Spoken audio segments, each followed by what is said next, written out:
Your hands have made and fashioned me. Give me understanding, and I will learn your commandments. Have mercy on me, O Lord, for I have become as a bottle in the frost, yet your commandments have I not forgotten. Someone asked me recently about how to be yourself before God. They said they feel like they're fake or being insincere a lot of the time. And this is something that resonates with me, that I've definitely felt and battled with. And so I figure we're probably not alone. And maybe this is something that would be helpful to talk about for other people. So how do we get past our hang-up on appearances? And how do we take off our mask and stand before God as ourself? First of all, we have to realize that there are two different stories going on in the world, and one of them is the world's gospel, and the other one is Christ's gospel. And which story are we living in? So the world has its own message, and it's conveyed to us constantly through advertising and TV and magazines and Facebook and everywhere we look. And Christ has a gospel, and it's conveyed to us in the scriptures and in the church services and through the icons, and they're different. The world says, if you look the right way and have the right things, you'll be happy. And the church says, Christ is everything, and we must not love anything more than him. So which example do we follow? Which play are we acting in? Which of these stories is shaping our lives? We probably want to follow the gospel of Christ, but truth be told, we probably are exposed to the world's gospel 20 times more often than we are to God's gospel. If we don't separate those two, and if we don't look at ourselves and make sure that we are on the right path, then most likely we will be following the world's gospel. And if we try to stand before God like that, then we're going to look like a fashion model coming in to stand among the icons in the church. And we will be exposed as vain and self-absorbed and empty, because that's what the world's gospel ultimately is.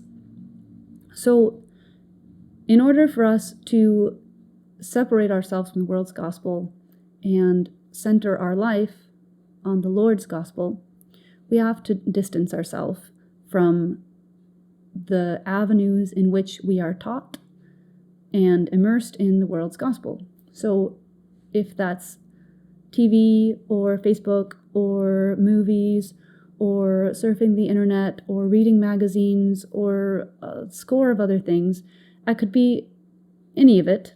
It depends what has the most hold on you.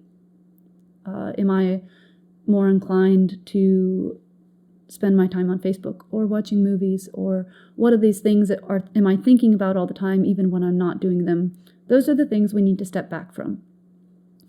And so what about trying a fast?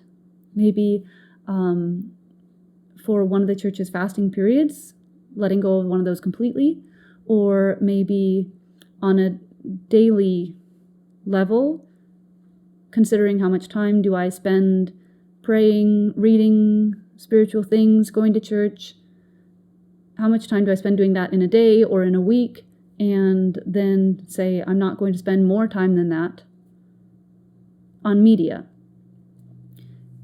Because most likely, a lot of people probably only spend an hour or two a week in church, and probably spend that much every day on the TV. And so you're hearing 7 times as much of the world's gospel as you are of Christ's. And what we hear, what we see, affects us.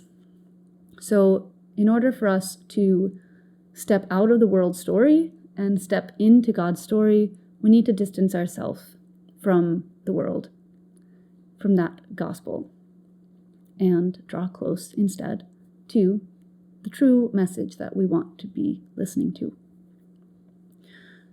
So after we get that gospel, after we stop getting the bad input, then we have to just honestly, simply, plainly come to know where we're at and be able to honestly and simply say, here's where I am.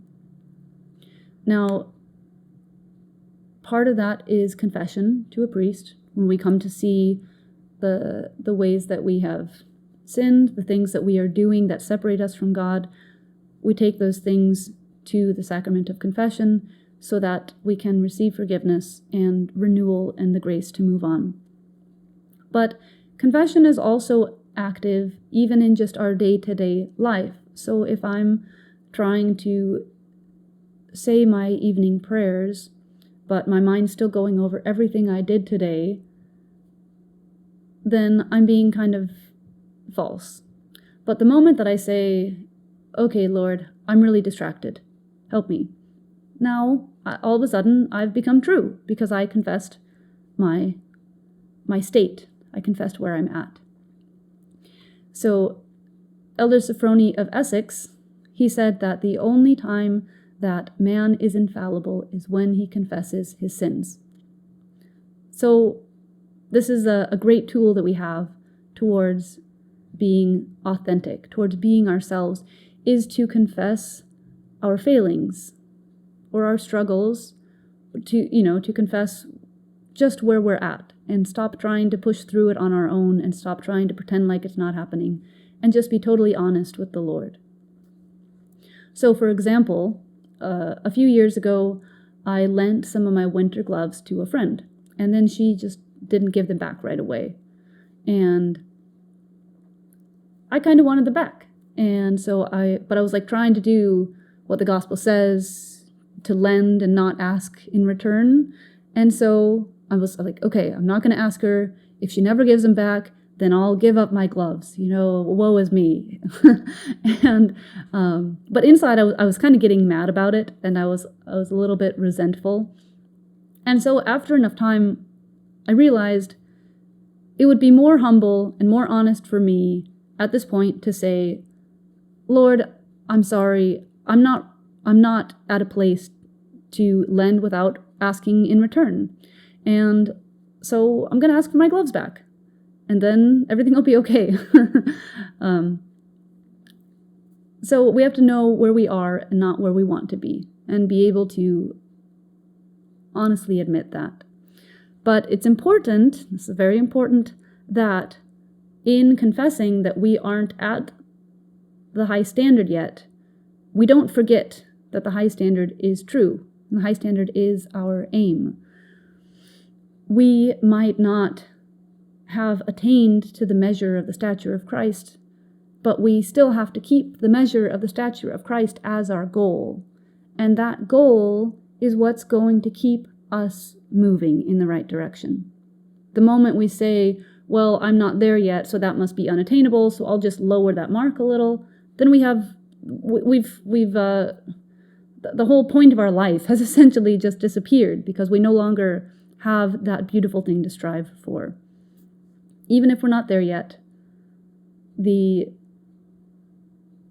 true image of God, the fullness of the gospel, the beauty of God, that is our goal. That's what we're striving for. And it is possible that as we continue to strive and as the Lord gives us his grace, that we can get there. But we have to know where we are right now. So, on a similar note, St. John Climacus, who wrote The Ladder of Divine Ascent, in that book, he says that for us beginners in the spiritual life, and if he considers himself a beginner in the spiritual life, I imagine we all probably should. He says that for beginners in the spiritual life, progress is progress in humility. That means that what the Lord wants from us most is to become humble. And so in that case, it might mean that it's actually more pleasing to God to say, Lord, I'm sorry, I'm still too selfish to fulfill this commandment. Forgive me, I'm still in the wrong. That might be more pleasing to him than if we, said, without a doubt, Lord, I'm going to keep this commandment of yours, even though I'm not doing it inside, I'm only doing it externally. It might just be that our humble confession is actually more pleasing to God, who sees the heart and who looks for the heart, rather than us doing everything we can to appear like we're doing everything right.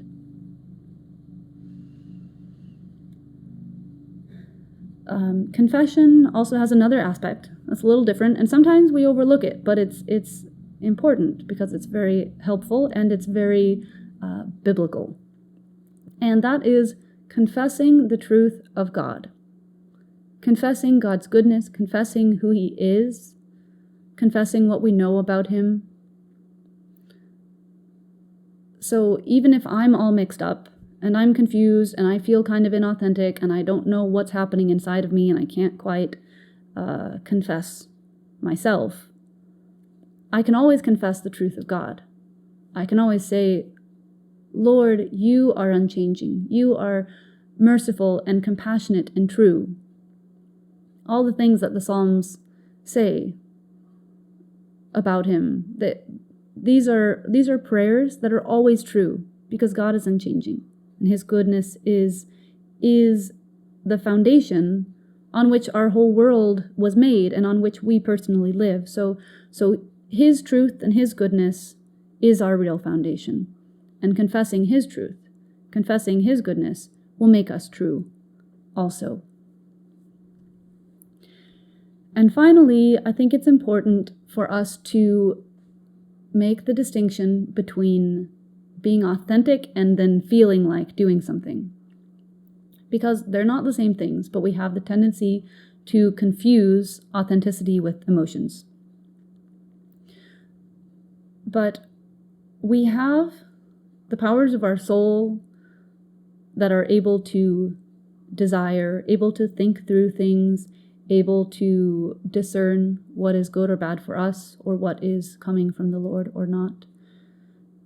That's a higher level of functioning than just our emotions and our physical yearnings and reactions.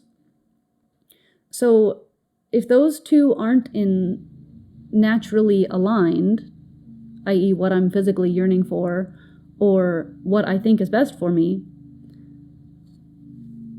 I would say in that case, it wouldn't make us more authentic to just do whatever our body feels like doing. It would be most authentic for us to, as a whole person, as a mind and heart and soul, decide this is what I want to do because this is what is ultimately best for me. So if it's during Great Lent and I really, really want to eat this chocolate cheesecake that I see at the store, but I decide that it's more important to me to, during this season in the fast, to find my pleasure in God instead of in food, then I would say that that's more authentic to be rationally, intentionally making a choice than to just be doing what I feel like. So they're not the thing. They're not the same thing. And our goal is not to feel authentic, but to be authentic. Not to feel like we're doing something, but to actually do what we want to do. So this is also an issue in our prayers and in our prayer life. There's a lot of influence from the evangelical world and the Protestant world around us that says that your prayers should be really emotional and really hyped up, and that the more you feel it, then the more God's going to feel it. Well, that's not there's some problems with that. It is true that God listens to the prayers of a broken and contrite heart. And God hears the prayers of a single-minded cry from our soul. But He is not going to be persuaded by our emotions. We're not going to manipulate God by telling Him how bad we really want something, or how sad we are that something happened. Our goal is actually to come to God in prayer, to come before Him in the church and in the liturgy, so that He can act on us, so that He can give us His grace, so that He can renew us and transform us and change us. Our goal is not to come before God so that we can really tell Him, really give Him an earful. No, we're not trying to persuade God into doing something that He doesn't want to do, and He's not going to hear us because our emotions are really active. In fact, our emotions are more likely to distract us from God and bring our attention back onto ourselves. And that's a danger. Our goal is to come bringing ourselves, to make ourselves available to God, so that He can do with us what He wills and what is pleasing to Him. And when He sends His grace, or when He gives us a glimpse of His beauty, then all of the proper feelings will flow from that. But no matter how much we try to manufacture those feelings, that's not going to produce in us the vision of God. So ultimately, authenticity is about being intentional. It's not coincidental. It's not about it's not about your feelings. It's about deciding who you want to be. It's about intentionally making ourselves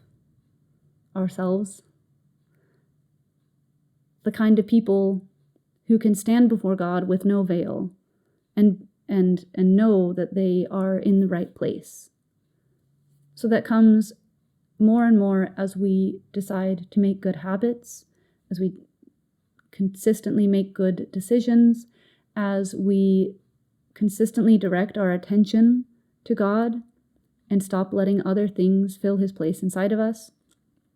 So the more we get into the habit of doing these things, of